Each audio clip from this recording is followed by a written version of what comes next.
I'm delighted, everyone, to introduce Seth Benzell. We're going to talk about will AI, artificial intelligence, defined in different ways, uh, basically turn us into useless beings who are More useless.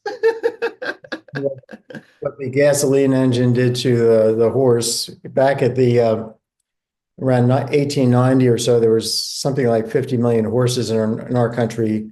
Today, there are about 3 million. So horses have become redundant, and are human beings going to become redundant? So I have a star expert on that with us today, Seth Benzell. He was my star graduate student for I guess 6 years at Boston University. 5 years. 5 years. And now he's a professor of economics at Chapman University in Southern California. And Seth, you have some other job titles. Why don't you tell us about those? And you got your BA in Tulane University and Absolutely right. came here. He's a native of New Jersey. We're not Oh, going to yeah. hold you, but other titles because they're connected to this podcast. Absolutely. First of all, Larry, thank you so much for having me on. It's an absolute pleasure to get a chance to talk to you about a subject that's really close to the research that I'm interested in, and also I think is going to have a really big impact on the world and the US economy. So yeah, I'm Seth Benzell. I'm a professor at the Chapman University Argyros College of Business and Economics and a fellow of the Stanford Digital Economy Lab and the MIT Initiative on the Digital Economy.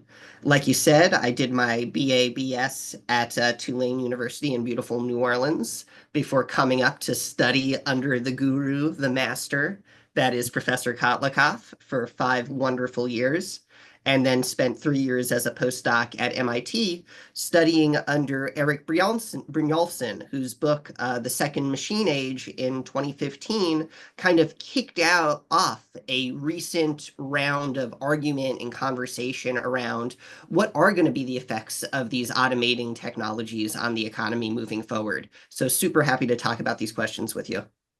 Good. Well, so Seth, let's talk about kind of worst case scenarios as calculated by people have said, let's look kind of job by job, task within job by task within job, and see what can be automated.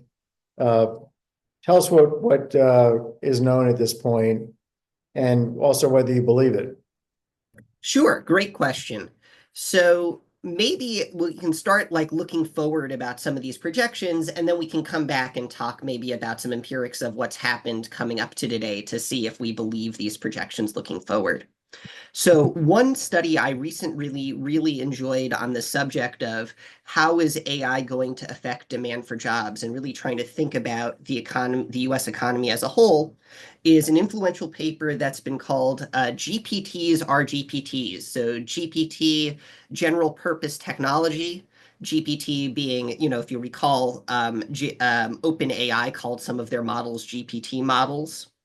And if you think about OpenAI, it's one of these companies that's been at the forefront of deploying generative AI technologies. So, right, there's a lot of different kinds of AI, but the kind that people are really excited about right now are these sorts of chat bots and image generating and video generating services that you can, get on your computer, log on to OpenAI, type in, write me a story about a duck without using the letter E, and you get back something really kind of impressive and plausible. So when I say generative AI, I'm thinking about AI where you give some sort of prompt and it produces some sort of output for you. This is sort of distinguished from sorts of AI that had been used in the past that had sort of very rigid parameters. So you might imagine like an expert system that, you type in, okay, the rash looks like this and it has certain characteristics and maybe get an answer about what kind of rash it is. Then there were sorts of AIs that were very good at playing games. You can think about Deep Blue, who beat Kasparov. And those sorts of AI systems were often based on reinforcement learning.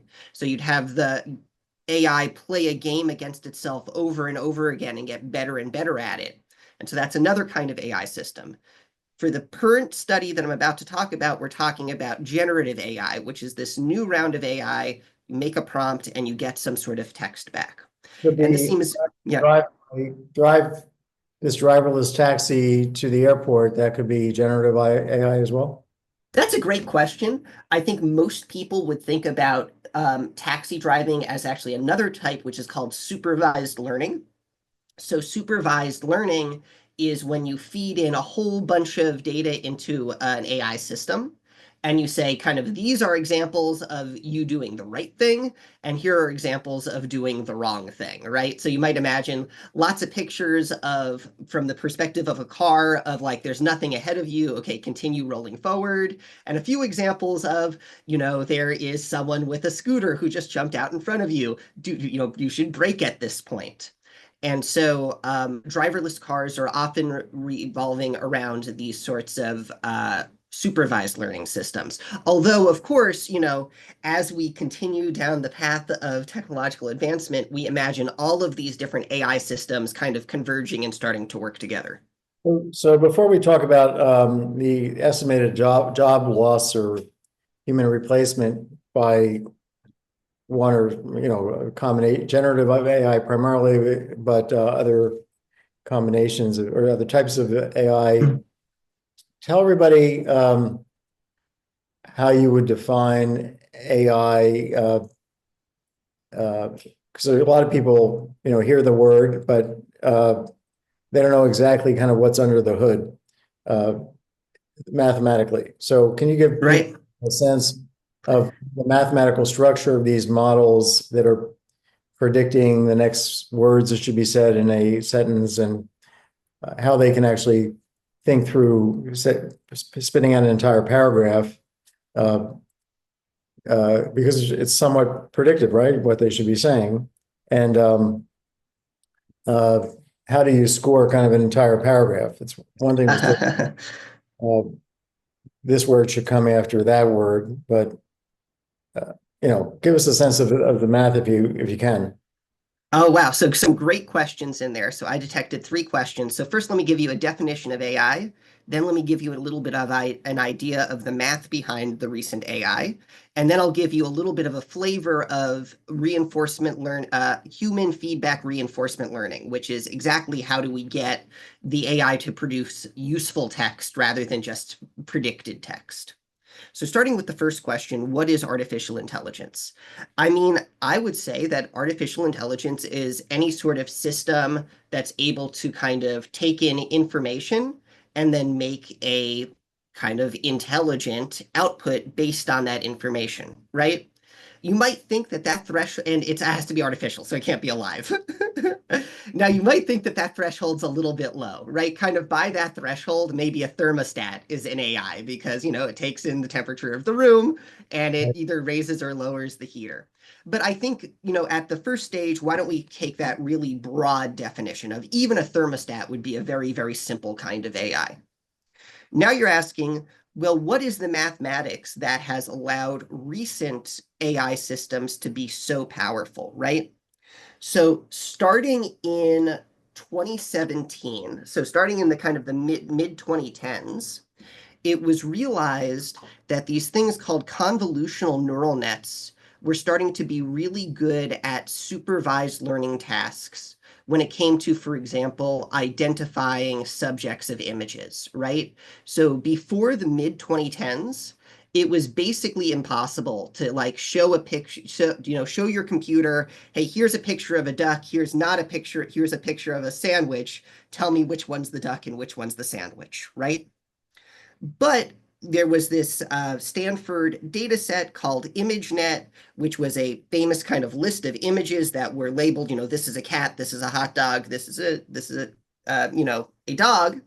And researchers over the course of the the 2010s eventually got mastery of predicting the images from the labels, right? So you could show a new image that wasn't labeled, and based on the previous labels of cats and dogs, okay, I can identify that this is a dog. How did the math of this work? How do you like feed a picture into a computer and see what it is? Well, the first part of it is you need a way of representing features in the image as numbers, right? So for example, in order to recognize the number 8, so the first versions of optical image recognition, these kind of perceptrons in the 80s were used for reading images in your mail when you received mail. And so, how does the mail office know when it takes a picture of an 8, whether it's an 8 or whether it's a 7? Well, one answer is that 8s are curvier than 7s, right? 8s kind of have those two bowls in them, where 7s have those kind of two sharp edges. And so the first trick is, can you represent the concept of curviness as a number? Can you represent the concept of a sharp edge as a number? And so effectively, what a convolutional neural net does is it kind of takes the matrix of all the digits that represent the image, multiplies that by another matrix. And the way that matrix math works is you can make a matrix that will give a really high score when there is a curvy thing in the first image, and will give you a low score when there's not a curvy thing. So you can imagine there's a kind of a matrix being a grid of numbers, right? I don't want to get too technical here, but basically there's a mathematical operation that you can do on the numbers that represent the image and extract features like, is there a curve in the top left corner? Is there a straight line in the bottom right corner? So then you're going to get this list of features that you've detected, that it's curvy on top and curvy on the bottom, right? Then what you need is a system that gets from all of those features to a prediction about what is this number, is it an 8 or a 7? That's kind of the neural net part. So basically you have a series of these sorts of nodes or neurons, and this is kind of loosely inspired by models of how brain neurons work, so we call them neurons. They take in the information from that convolution that says, okay, we saw a curve down here, we saw a curve up there. And then all of these neurons sort of work together and tell each other and build up higher and higher level abstractions. Oh, I see a curve next to your curve. So now there's a neuron that fires off when it sees a curve on the bottom. There's a neuron that fires off when it sees two curves next to each other. And the idea is you keep on training when these neurons say, hey, I saw the feature that I'm responsible for, such that when you get to the end, there's a final node that answers the question, is this an 8? And if enough of the nodes have voted, hey, I saw features that are 8-like, that final node is going to say, yes, this is an 8. But if enough of the nodes before that final node says this isn't 8-like, it's going to not fire, this isn't an 8. So those are kind of called neural nets, that you have these sorts of layers of combining features. In the most recent kind of generative AI models, we're taking a similar sort of logic, but applying it to text, right? So now instead of trying to understand, is this a feature of a duck? What we're doing is we're using the same kind of ideas, which is neural nets that detect features of the text and then kind of combine those ideas in order to predict what the next word will be. And essentially, instead of predicting, is this a duck, we're now using those same ideas in the large language models that underpin generative AI to then predict, okay, what's the next word going to be? Hello, my name is, okay, the model is going to predict the next name is going to be an English language first name, right? Now let me answer the final part of your question. So what these large language models are doing is they're predicting things. They're predicting what's going to be the next word in a paragraph based on a certain sequence of words. How do you get from predicting a word to actually a useful tool for humans, right? So one problem you might run into is you ask the question, who was the first president of the United States, right? If you just fed that to a predictive model, what comes next after someone types in the sentence, who was the first president of the United States? Well, maybe a reasonable next sentence is, who is the second president of the United States, right? That would be a reasonable thing to predict that would come next in that document, but it's not very useful, right? So the final step here is called reinforcement. It's called human feedback reinforcement learning, so RLHF. And so what that means is you literally get a team of people in Nigeria to sit and look through hey, the first sentence is, who is the first president of the United States? And then you have the AI feed out, 20 plausible continuations of that. And many of them are not useful. Many of them are who was the second president of the United States. But some of them are the answer to the question, George Washington. And so the Nigerians who are in the English language speaking middle income country that are in charge of giving the human feedback give that one a plus. And this is the real magic. This is the magic of generative AI that in 2021, 2022, no one really expected it to work this well, but somehow extrapolating from a finite sample of these are the kinds of predicted responses are useful from that small set of human feedback has somehow generalized to the model having an understanding of what is, helpful and useful feedback for continuing sentences. And hence we are here today where you can go to ChatGPT right now and completely for free have yourself generated, French poetry about Big Macs. Let's talk about retirement for a minute. It's something Americans think about regularly. Ask yourself, how financially secure do you really feel? Do you have enough money to retire? How much is really enough? And if you don't have enough money, how can you possibly find that extra money before you do retire? These are all tough questions. My retirement software, Maxify Planner, is the powerful online planning tool that takes the guesswork out of retirement. It weighs your assets against your fixed expenses to calculate how much you can safely spend every year for the rest of your life based on when you decide to retire. And it shows you safe ways to find more money. Maxify makes a complicated problem like retirement planning simple. It's accurate, easy to use, and produces what you really seek, peace of mind. So make the smart choice and visit Maxify.com today. Don't miss this opportunity. That's Maxify with an I, Maxify. Maxify.com. Now let's get back to the podcast. So is this because the Nigerians are giving it examples of French poetry, or is it just coming up? So, I mean, some alien has been produced by all this.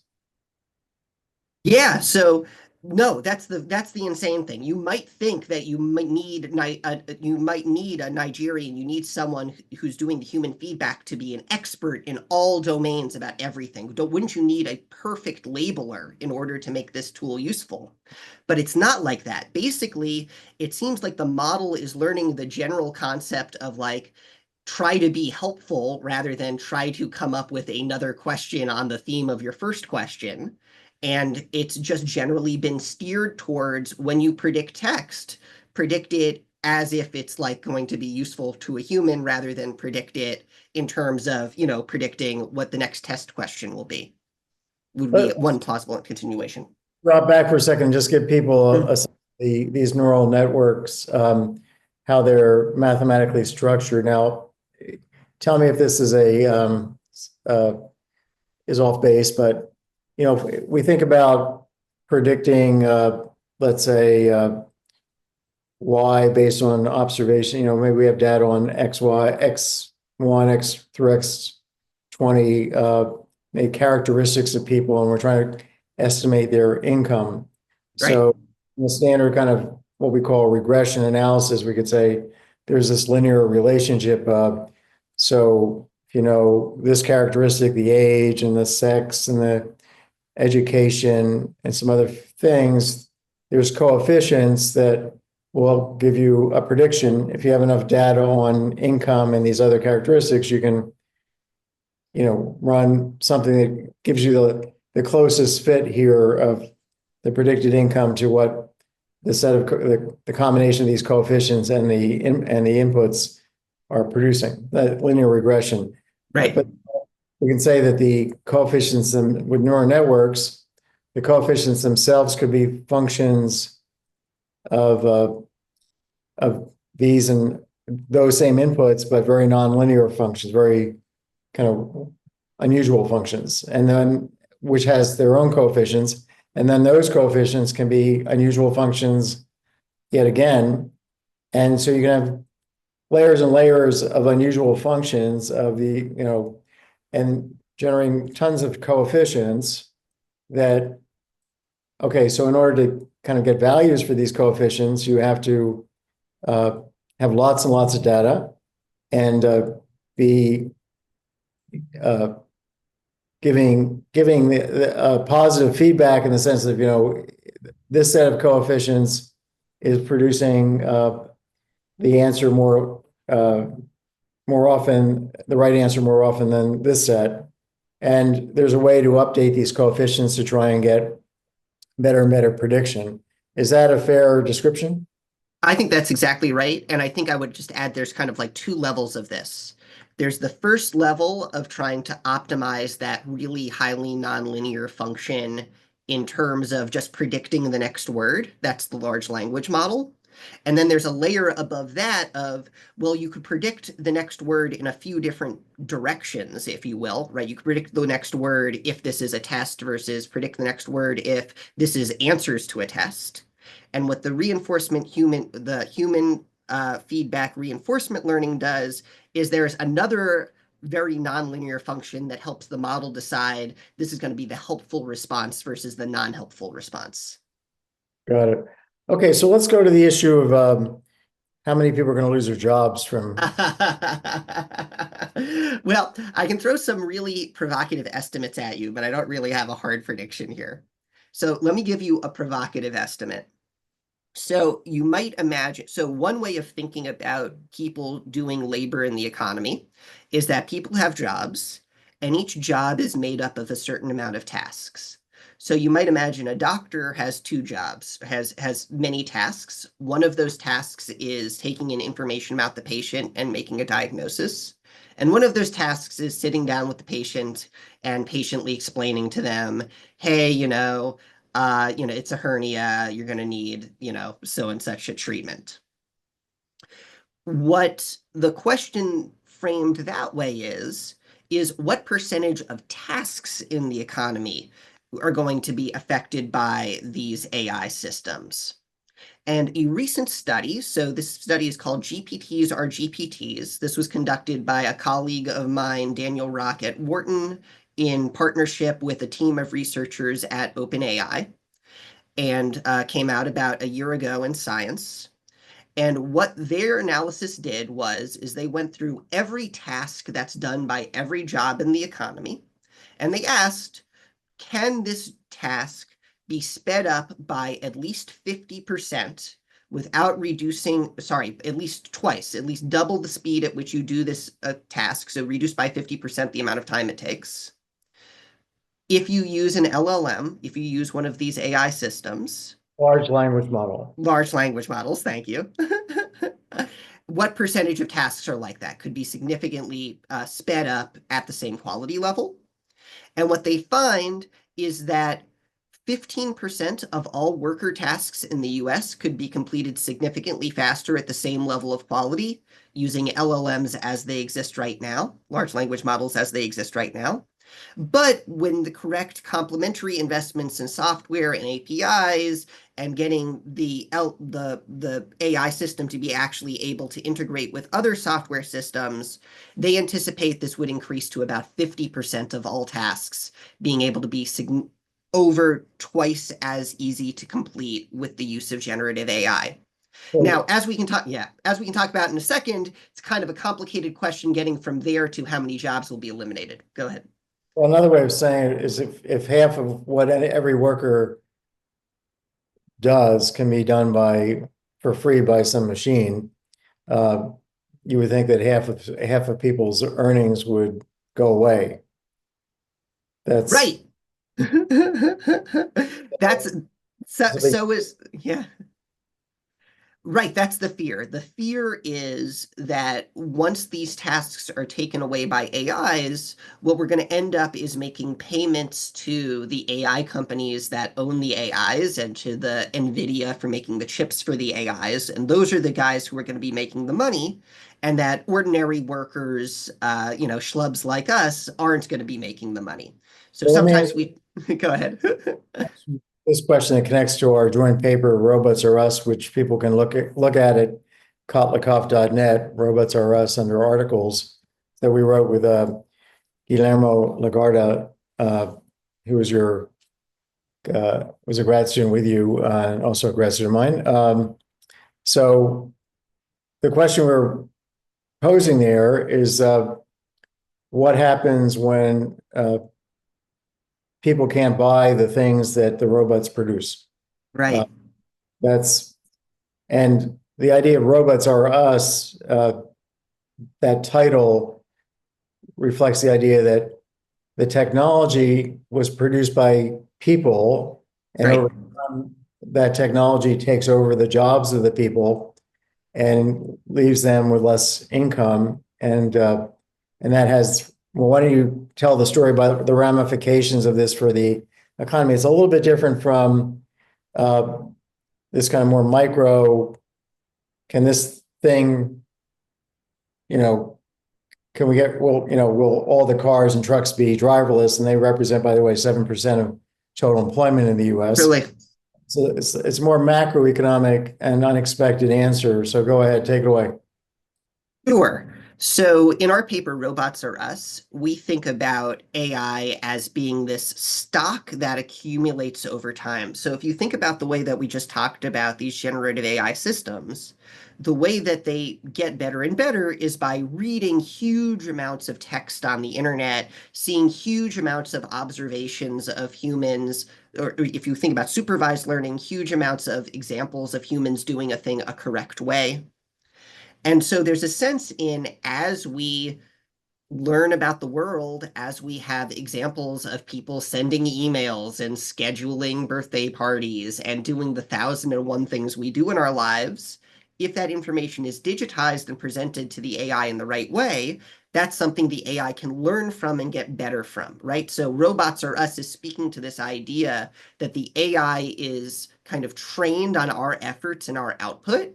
And like, we're probably going to keep on having efforts and output, even if our wage is very low. Even if we were unemployed, presumably, we'd still continue scheduling birthday parties and doing things like that. Okay, so that's the Robots Are Us part. Now to speak to your mechanism. So a mechanism that we've been talking about now, Larry, for a decade, but is really underappreciated, I think, in the macroeconomics of automation literature, is the idea that there's this important feedback mechanism between who gets paid the money and the sources of ultimate economic growth. So in our opinion, there are kind of two essential sources of economic growth. The first is technological advancement, right? If technology gets better, you get more output for the same amount of input. But the second reason is investment into tomorrow, people saving and investing and developing the economy, actually building the factory that's got the AI-enabled robots in it, actually building the server that's going to allow us to have a genius on a country of geniuses in the cloud that we can call at any moment, right? That stuff all requires tremendous amounts of investment. Larry, did you just see the announcement? What was it that Sam Altman is going to make a $500 billion investment in data clusters and energy? Yeah, I read that. Yeah. So you can see that to really take advantage of these technologies, you need to make these massive investments. And so what we asked in our paper is, will the supply of the investments be around to really take advantage of these new technologies? And our answer was kind of no, right? This is Let me, what we're afraid of. Go ahead. yeah, let me say it a slightly different way, which is, if you think about young people coming along saving for their old age, and they're the young people are the savers, and that's actually true in the economy. If they're not getting paid as much through time because they're competing with these machines, which prior in the past, prior generations built, and these machines have gotten better and better. So they're not being able to save, and saving is the source of investment. Mm-hmm. So if you're saving to give to Sam Altman, to give him his $500 billion, then he can't necessarily, he's got coders and code, but he can't necessarily, there's more than just code. So in our model, we have output being produced by uh, code and physical capital, and then there's people who can either provide prayers or they can work as coders, and they get basically outsourced by their dead forefathers. And they don't earn enough money. They have to go back into praying, and then it doesn't pay much. And then there's not much saving. And then the economy doesn't have that much capital to work with the code. Even though, these automated trucks, driverless truck, there's still physical truck there, right? Yep. So there's capital, there's material. And if there's not enough to finance that from savings, then you can end up with great code in the long run, but less capital. And the economy in our model, we show, can end up poorer than it started. It will produce a boom and a bust and end up worse off than without the technological improvement that we generate, that we focus on in the model, so that AI can be immiserating. It can, Yes. and this is more of a macroeconomic impact. It's not these machines take over these particular jobs. It's really what happens to wages and what happens to the inability of workers, in effect, to buy what it is that AI is producing. I'd like to talk to you about a really powerful financial planning tool to help you make smart retirement and other critical financial decisions.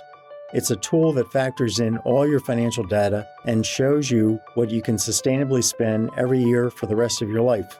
That tool is my software company's Maxify Planner. It's incredibly powerful, it's accurate, and it's easy to use. Maxify takes the guesswork out of financial decisions at every stage of life. Its focus is on raising, de-risking, and sustaining your living standard. Maxify lets you run what-if scenarios to see how your finances will change in taking new jobs, buying a home, doing Roth conversions, retiring early, downsizing, investing more in the market, you name it. Knowing the impact of these decisions before you make them is the secret to making smarter decisions. And it's also the secret to what we all seek, which is financial peace of mind.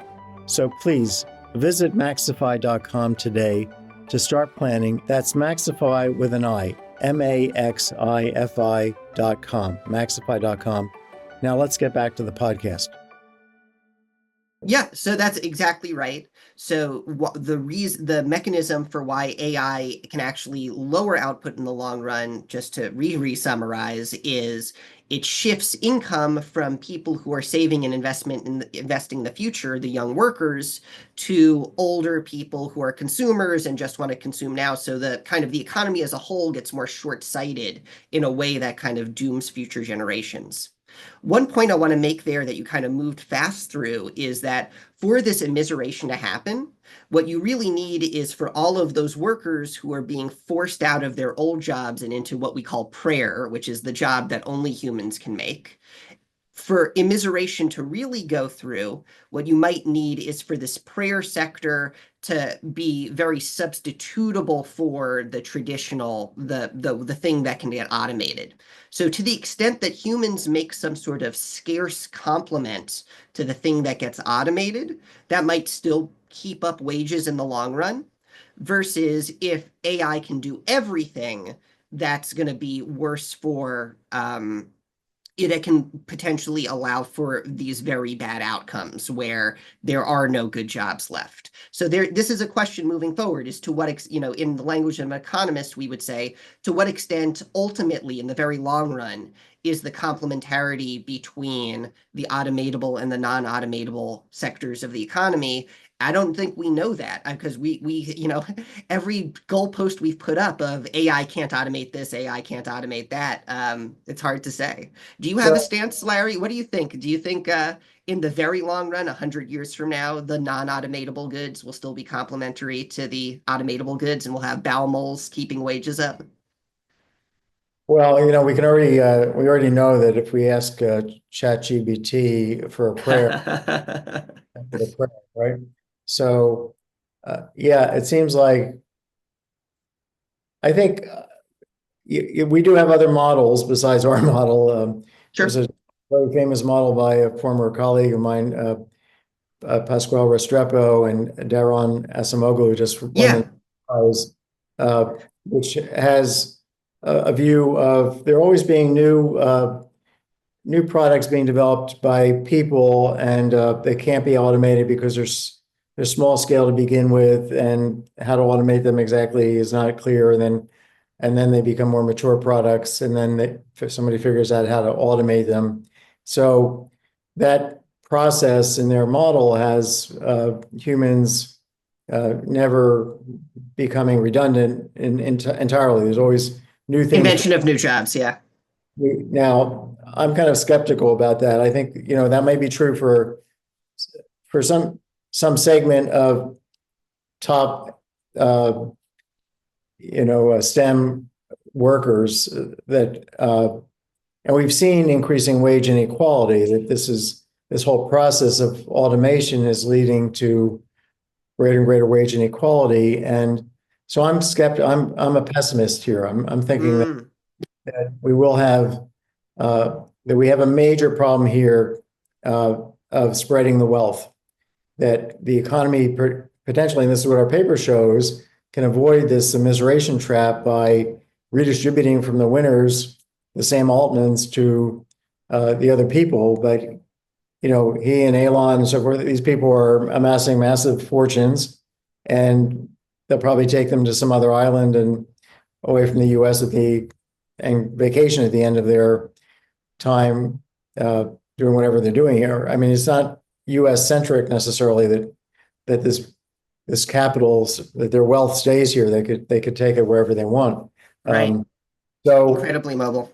I'm concerned about that. Now, tell us about Daron's recent paper that you said you wanted to chat about a bit.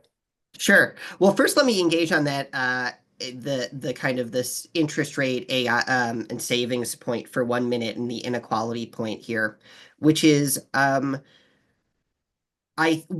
think a subtle underappreciated point here is I think a lot of people have this vision of, well, the AI will show up and it's going to take a lot of jobs, but it'll make a lot of output.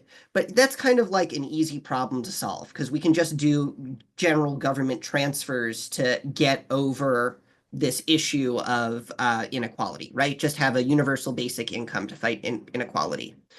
I think kind of the spirit of that answer is correct, but I think one major unacknowledged problem here is that in a future where these AI technologies really start taking off, we would anticipate the real interest rate to really rise, which is going to put incredible stress on the government fiscal balance sheet and make it really, really hard for just at that moment where it's so important for us to be increasing redistribution. That could be exactly the moment when government debt is starting to really, bite into the, interest payments start to bite into the government budget. You're seeing interest rates rising because this investment that one can make in AI is so productive and kind of grows on itself, has this potential. By the way, did you hear the story of that the Air Force had? I'm not sure this is true. Air Force had some AI-driven airplane, that fighter jet, that was given a target, and somebody in the command center was moving the target in such a way that the plane couldn't hit it. Okay. And then what the plane did on its Hit own, the command center. that command center, when they went back and killed the target. Have you heard that story? Is that true? I've heard this story too. I believe that is actually a science fiction story written in an internal DoD document about what might go wrong rather than it literally happened. Good to hear. But anyway, tell us about Aaron's recent paper. Okay, so now I'm going to tell you about our good friend Daron Acemoglu and his co-author Pasquale Restrepo. Before I get too deep into this, let me start by saying Pasquale Restrepo is a very good friend, an absolutely excellent thinker, and a former colleague of ours at Boston University, now of Yale. I'm happy that we got him for as long as we got him. I remember when he was in the market, and I said to you, Larry, you make sure you hire this guy because he's a real star. Do you remember that? Yeah, and we did. And, Darren's a terrific guy, and he was on my podcast. So anybody wants to hear from Darren, just go to larrykotlikoff.substack.com, and you can see the podcast. And also, Seth, you and another colleague have a podcast. What is that? Why don't we advertise that real Yes, quick? well, I'm going to plug it again at the end, so don't forget. But Okay. please, everyone, like, subscribe, About and 10 listen minutes. to We'll it's have called Justified Posteriors. Justified Posteriors, available anywhere fine podcasts are sold. You can also find our Substack. It's called Empiricrafting. Um, Andre Fradkin and I on our podcast, we read papers about economics, AI, and technology, and we ask, like, did it actually change our beliefs about the subject? We start with our prior, we review the evidence presented, and very often our beliefs do not change. So if you're looking for a little bit more of a critical take on the state of the literature on economics and AI, look to our podcast, Justified Posteriors. plus, okay, that brings us to Darren's recent paper, which suggests that all this hubbub about AI is overblown, right? Indeed, right? So this is one of the papers that we have recently analyzed on our podcast. So I encourage your guests to go over and head over to Justified Posteriors and listen to our podcasts on Doron Acemoglu's The Simple Macroeconomics of AI, which between you and me, Larry, I think he may have oversimplified somewhat. So let me tell you a little bit about his model.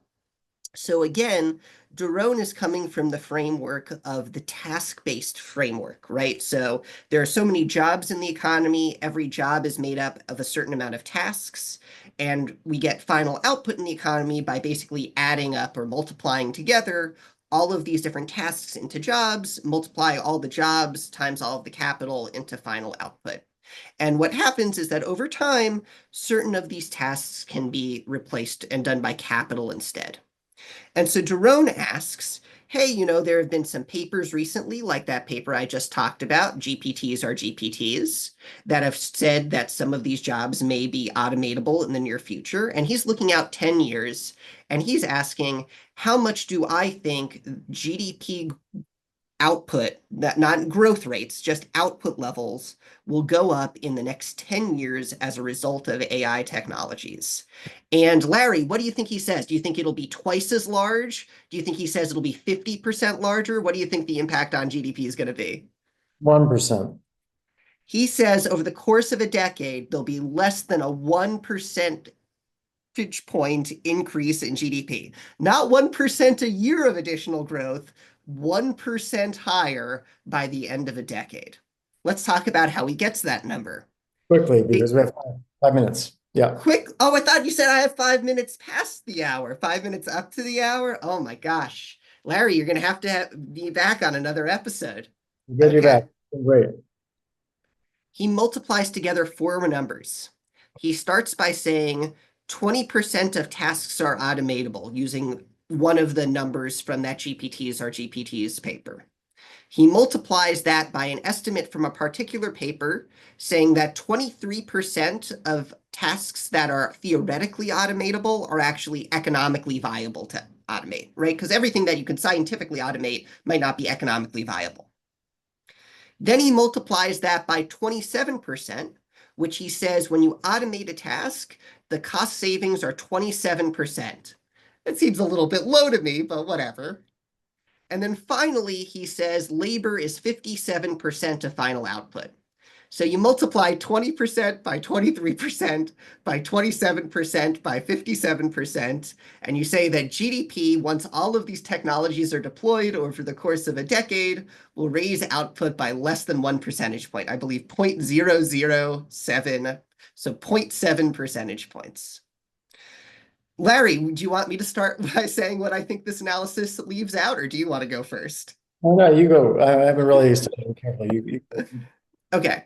So first of all, just like an econometric critique here, each of these four estimates are very, very loose estimates. And Larry, when you multiply together estimates, what happens to their variance, the variance of the total? It's bigger. You add the variances. So the confidence intervals on this estimate are going to be ridiculous. So before I get too deep into it, let's just recognize that. What else is going on here? The big thing that this is missing is that AI isn't mostly going to boost GDP by taking jobs, in my opinion. AI is mostly going to boost GDP by taking things that are already capital intensive and making them better, right? So in your mind, you should be thinking less about, the doctor getting replaced by an AI and a little bit more about your Netflix recommendations are going to be twice as good. The quality of the software you use for your productivity is going to be twice as good. The experience that you have consuming different kinds of digital media and video games are going to have these incredible, interesting agents in them, and they're going to be twice as good. So basically, this entire analysis ignores capital deepening. It ignores the idea that stuff that is already capital just getting better at being capital. And I think that's where most of the action is going to be. Another issue is that it's a very static analysis. So each of those numbers, I think we both all said were a little bit conservative. I would anticipate each of those numbers getting better over time. Bigger cost savings from automation. Of course, the very first thing that's going to be automated is going to be barely useful, right? Of course, we're going to get better at that over time. And then we've talked about and then kind of the biggest galaxy brain thing is, I don't know, do you ever read this paper, Leopold Aschenbrenner's Situational Awareness? This has kind of been making the rounds recently. Okay, tell us. So Leopold Aschenbrenner is this, wunderkind who spent some time at OpenAI, spent some time with these big brains thinking about AI changing the world. And he wrote an influential essay recently that has made the circles in Trump policy world that argues that the main effect of AI is to accelerate AI research and development, and that if you just continue down this thing called the scaling law, and think about AI getting 1 or 2 or 3 generations better, we're going to end up with something that's basically super intelligent within several years, right? And I don't think that that's not that's not Daron's model. Daron is a model of this technology right now, if deployed over the course of the next 10 years, what's the effect?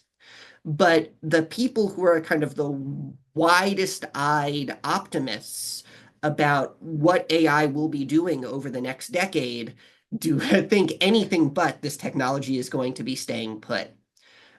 We can talk a little bit more about scaling laws. We can talk a little bit about my simulations with Victor, your other RA, about what does it look like in a global macro model when you introduce automation technologies? Or are you going to have me on for another podcast, Larry? I'll have to have you on for another podcast. This was Seth. I want to thank you so much. And we will be back with the Economics Matters and another fantastic guest, but we'll certainly have you back on. You were among the best we've had. Amazing. And listen to Justified Posteriors. Justified Posteriors. It's your new favorite podcast. Listen to it every time. It comes out every 2 weeks. Listen to it after you listen to Economics Matters. Great. Okay, Seth. Take care. Bye-bye. See you around. Great to talk to you, Larry. Same.